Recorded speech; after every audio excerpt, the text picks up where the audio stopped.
اگر ابھی تک آپ لوگوں نے میری چینل ہارر سٹوریز اردو کو سبسکرائب نہیں کیا تو میرے چینل ہارر سٹوریز اردو کو سبسکرائب کریں اور بیل آئکن پر پریس کریں۔ شروع کرتے ہیں اللہ کے بابرکت نام سے جو بڑا مہربان اور نہایت رحم والا ہے۔ تمام تعریفیں میرے اللہ رب العزت کے لیے ہیں۔ ہارر سٹوریز اردو کے معزز ناظرین کو میری طرف سے السلام علیکم۔ آج آپ لوگوں کے لیے میں بہت زیادہ ڈراؤنی کہانیاں لائی ہوں، ایسی ہارر سٹوریز جنہیں آپ لوگ بہت زیادہ انجوائے کریں گے۔ آج کی پہلی ہارر سٹوری میرے ساتھ وقاص احمد شیئر کر رہے ہیں، میرے ریگولر سٹوری سینڈر۔ وقاص کہتے ہیں کہ آج آپ کے ساتھ لائبہ کی کہانی شیئر کرنا چاہتا ہوں۔ لائبہ جو کہ یو کے ایک سٹی بیڈ فورڈ میں رہتی تھیں، وہ بتاتی ہے کہ 1992 میں میں اس سٹی میں شفٹ ہوئی۔ جب میری شادی ہوئی تو جب ہم لوگ سٹارٹنگ میں اس سٹی میں آئے، یعنی ہم لوگ جب انگلینڈ پہنچے اور بیڈ فورڈ میں جب ہم لوگ گئے تو اس وقت ہم لوگوں نے کچھ دن کے لیے میرے ہسبینڈ کے ایک دوست تھے ان کے گھر سٹے کیا۔ اس کے بعد ہم لوگوں کو ایک گھر مل گیا اور ہم لوگ اس گھر میں شفٹ ہو گئے۔ وہ جو گھر تھا وہ گھر بہت زیادہ قدیم اور پرانا تھا۔ اس کو دیکھ کر ہی یہ آئیڈیا ہوتا تھا کہ وہ گھر پتہ نہیں کتنے سال پرانا بنا ہوگا۔ ہم لوگ مجبور تھے، سٹارٹنگ ڈیز تھے تو ہم نے وہ گھر لے لیا، ہم لوگ وہاں پر شفٹ ہو گئے۔ اس گھر میں شفٹ ہونے کے بعد اکثر محسوس ہوتا تھا کہ جس طرح سے یہاں پر کچھ پرسرار سے معاملات ہیں، کسی کی موجودگی کا اکثر احساس رہتا تھا، لیکن ہم لوگ ان چیزوں پر اتنا غور نہیں کرتے تھے۔ گھر کی سیٹنگ ویٹنگ کی رہنا شروع کر دیا۔ ایک رات کی بات ہے، میرے ہسبینڈ کی نائٹ شفٹ تھی، وہ کام پر چلے گئے۔ میں بور ہو رہی تھی گھر کے کام کاج کرنے کے بعد۔ میں ٹی وی لگا کر بیٹھ گئی اور اس پر کوئی مووی دیکھنے لگی۔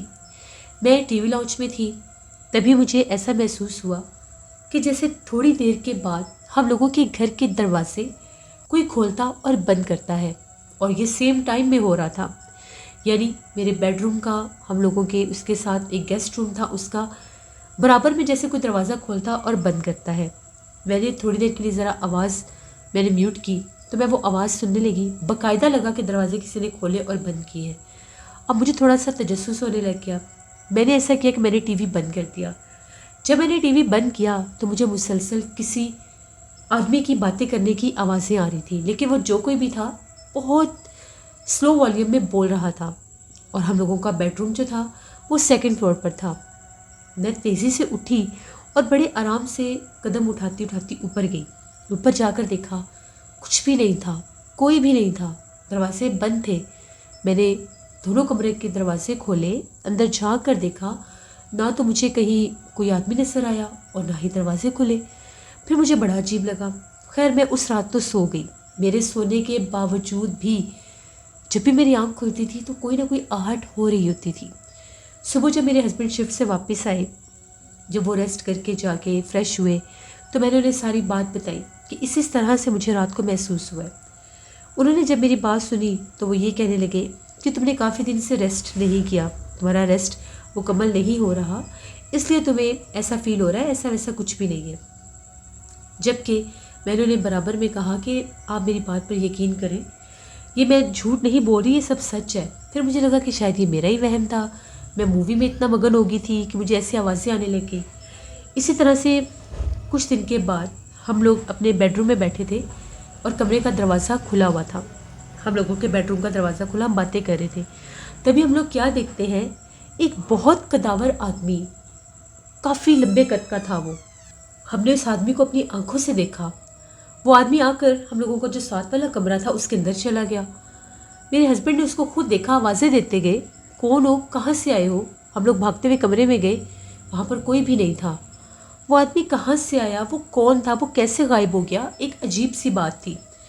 اب جو میرے ہسبینڈ تھے انہوں نے یہ کہا کہ نہیں، یہ چیز اب اگنور کرنے والی نہیں ہے۔ وہ ایک مسجد امام کو جانتے تھے، وہاں پر مسلمانوں کی مسجد تھی ایک، تو وہاں پر وہ گئے، انہوں نے جا کر ان سے بات کی۔ تو وہ جو مولانا صاحب تھے، مولوی صاحب تھے، انہوں نے یہ کہا کہ ٹھیک ہے میں آپ کے گھر چلتا ہوں اور ایک دفعہ دیکھ لیتا ہوں۔ میرے ہسبینڈ کے ساتھ آئے، جیسے ہم لوگوں کے گھر میں داخل ہوئے، داخل ہوتے ساتھ ہی 1 منٹ بھی نہیں رکے اور گھر سے باہر نکل گئے اور میرے ہسبینڈ کو باہر بلا لیا اور یہ کہا کہ جتنی جلدی ہوتا ہے اس گھر کو چھوڑ دیں۔ میرے ہسبینڈ نے کہا آپ نے تو بھی اندر سے پورا گھر دیکھا بھی نہیں ہے، آپ ایک قدم کے لیے اندر آئے ہیں اور فوراً باہر نکل گئے ہیں، آخر کیا وجہ ہے، سب خیر تو ہے؟ تو انہوں نے یہ کہا کہ اس گھر میں ایک خبیث جن کا بسیرا ہے، جو بوڑھا جن ہے، اور وہ قدیم زمانے سے اس گھر میں رہتا ہے. اگر آپ لوگ یہاں پر رہیں گے تو وہ آپ کو شدید نقصان دے گا. جب میں آپ کے گھر میں داخل ہوا اس وقت وہ سامنے سیڑھیوں میں موجود تھا، کھڑا تھا. وہ بہت بھیانک ہے. اس نے فوراً اشارہ کر کے مجھے روک دیا. میں فوراً سے باہر نکل آیا. میں اس کو یہاں سے نکال نہیں سکتا. اس کا ٹھکانہ یہاں پر پرانا ہے. اگر آپ لوگوں کو اپنی زندگی پیاری ہے تو آپ لوگ یہاں سے چلے جائیں، نہیں تو وہ آپ لوگوں کو شدید نقصان دے گا. بس یہ سننے کی دیر تھی. پھر ہم لوگوں نے اس گھر میں نہ رہنے کا فیصلہ کیا. ہم لوگوں نے جلد از جلد اس گھر کو چھوڑ دیا. اس کے بعد وہ گھر کبھی بھی دوبارہ سے رینٹ آؤٹ نہیں ہوا. جب بھی ہم لوگ اس گھر کے بارے میں تحقیقات کرنے کی کوشش کرتے تھے، یہ صرف یہ جاننا چاہتے تھے کہ وہاں پر کوئی آیا ہے یا نہیں، تو یہی پتہ چلتا تھا کہ وہ گھر ہمیشہ کے لیے ویران ہو چکا ہے اور وہاں پر کوئی بھی نہیں ہے. اس کے بعد ہم لوگوں نے اللہ کا شکر کیا اور ہم نے وہ گھر چھوڑ دیا. یہ ایک سٹوری تھی لائبہ کی جو وقاص احمد نے شیئر کی مانچسٹر سے. بہت شکریہ وقاص صاحب کا. بڑھتے ہیں ایک اور ہارر سٹوری کی طرف. یہ horror story Malik Ahmad share کر رہے ہیں. احمد کہتے ہیں کہ آج آپ کے ساتھ ایک فیملی کا قصہ شیئر کرنا چاہتا ہوں جو نارتھن ایریاز میں گئے ہوئے تھے سیر و تفریح کے لیے. تو وہ بتاتے ہیں ایک دفعہ کی بات ہے، ہم لوگ ایک جگہ پر پہاڑوں کی سیر کرنے کے لیے گئے ہوئے تھے. تو ہم لوگ کافی ہائٹ پر چلے گئے. جب ہم لوگوں نے دیکھا کہ عصر کا ٹائم ہو گیا ہے، اندھیرا قریب ہونے لگ گیا، تو ہم لوگوں نے یہ فیصلہ کیا کہ اب ہم لوگوں کو یہاں سے واپس چلنا چاہیے، کیونکہ شام ہوتے ہی گہرے بادل پہاڑوں پر آ جاتے ہیں اور ان کو اپنی لپیٹ میں لے لیتے ہیں. تو ہم لوگ بڑی مشکل سے اس پہاڑ کی اونچائی سے نیچے اترے تھے. چڑھنا تو قدرے کچھ آسان ہوتا ہے، اترنا اونچائی سے بہت مشکل. تو جب ہم لوگ نیچے آ رہے تھے تو ہم لوگوں کی 2 کزنس تھیں، جن میں سے ایک کی عمر 19 سال اور ایک کی عمر 23 سال تھی. وہ کچھ پیچھے رہ گئیں. ان لڑکیوں نے جیسے حجاب کیے ہوئے تھے، نقاب کیے ہوئے تھے.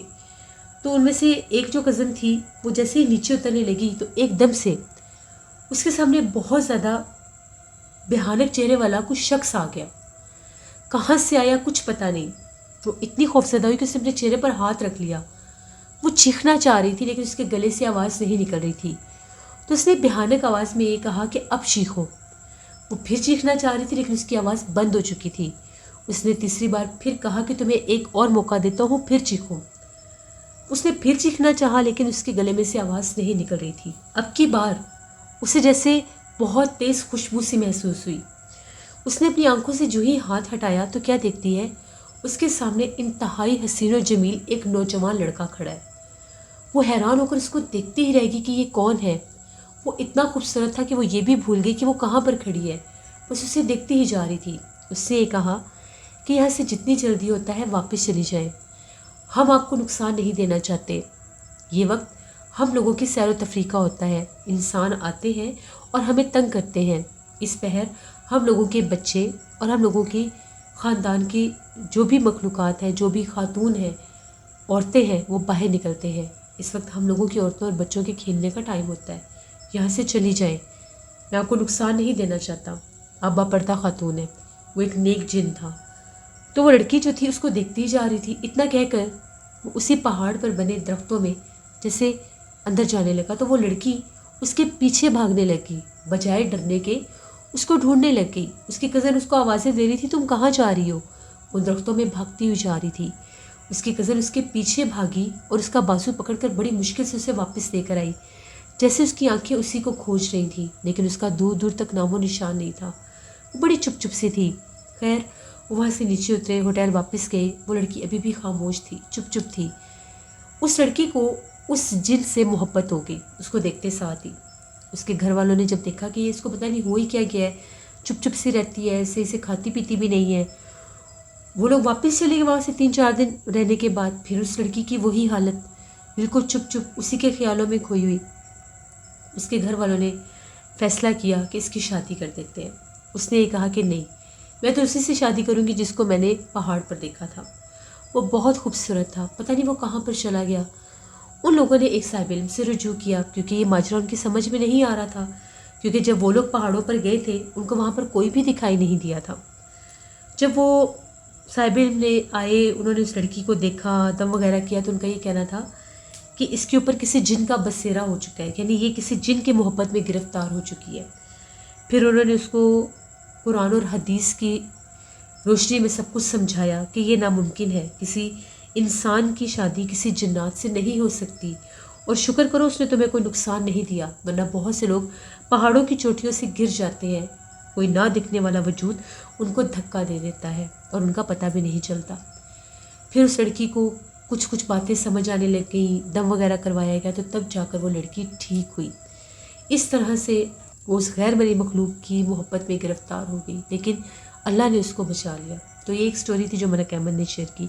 بہت شکریہ ملک احمد آپ کا۔ یہ تھی آج کی ہارر سٹوریز۔ اپنا فیڈ بیک مجھے ضرور دیں، آپ لوگوں کو کیسی لگی۔ آپ لوگ بھی اپنی ہارر سٹوریز شیئر کر سکتے ہیں ڈسکرپشن باکس میں دیے گئے ای میل آئی ڈی nusheen57@gmail.com پر۔ اس کے علاوہ آپ لوگ مجھے کمنٹ باکس میں بھی سٹوری شیئر کر سکتے ہیں۔ اپنا بہت سا خیال رکھیے گا، اپنی ضرور دعاؤں میں مجھے، میری فیملی، میرے پورے پاکستان کو ضرور یاد رکھیے گا۔ میری ضرور دعائیں آپ لوگوں کے ساتھ ہیں، جہاں رہیں خوش رہیں۔ Thank you for listening my stories. Stay blessed. اللہ نگہبان۔